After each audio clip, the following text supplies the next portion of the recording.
ഇതിന് നമ്മൾ എന്ത് പറയുന്നില്ല, ക്വാളിഫൈഡ് ആയിട്ടുള്ള ആളുകളെ മാത്രമല്ല നമ്മളിതിൽ ഉദ്ദേശിക്കുന്നത്. സിവിൽ ആർക്കിടെക്ചർ കഴിഞ്ഞ പിള്ളേർക്ക് എന്ത് ചെയ്യാൻ പറ്റും, ഇത് പഠിച്ചെടുക്കാൻ പറ്റും. ഓക്കെ, അവർക്ക് ഒന്നുകൂടി ഈസിയാണ്. അവർക്ക് ഫൗണ്ടേഷൻ ഉണ്ട്. അപ്പോൾ അവരെ സംബന്ധിച്ച് ഇപ്പോൾ നമ്മൾ ഉദ്ദേശിച്ചൊരു ഫാസ്റ്റ് ട്രാക്ക് പ്രോഗ്രാമാണ്.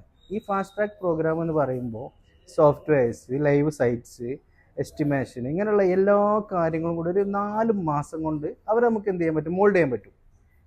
പിന്നെ ഇതുപോലെ നമ്മൾ +2 കഴിഞ്ഞിട്ട് ഇനിയിപ്പോൾ എന്ത് ചെയ്യണം, അല്ലെങ്കിൽ ഡിഗ്രി ഒക്കെ പലതും കഴിഞ്ഞിട്ട് ഒരു പ്രോപ്പറായിട്ടൊരു ജോലി ഇല്ല, ഒരു വരുമാനം കുറവ്, പിന്നെ ഇങ്ങനത്തെ ഫീൽഡിലോട്ട് താല്പര്യമുള്ള കുട്ടികളുണ്ടാവും. ഇപ്പോൾ വീട്ടമ്മമാർ, ഇപ്പോൾ അവർക്കൊക്കെ വീട്ടിലിരുന്ന് എന്തെങ്കിലും വരുമാനം ഉദ്ദേശിക്കുന്നത്, അവരെ നമ്മൾ എന്ത് ചെയ്യും, ഈ പറഞ്ഞ കോഴ്സിലോട്ട് അവർക്ക് ജോയിൻ ചെയ്യാം.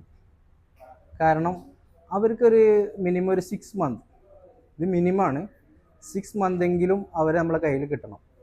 അപ്പോൾ നമുക്ക് എന്ത് ചെയ്യാം, ഈ ടെക്നിക്കൽ ബാക്ക്ഗ്രൗണ്ട് ഇല്ലെങ്കിലും അത് നമുക്കൊരു പ്രശ്നമല്ല.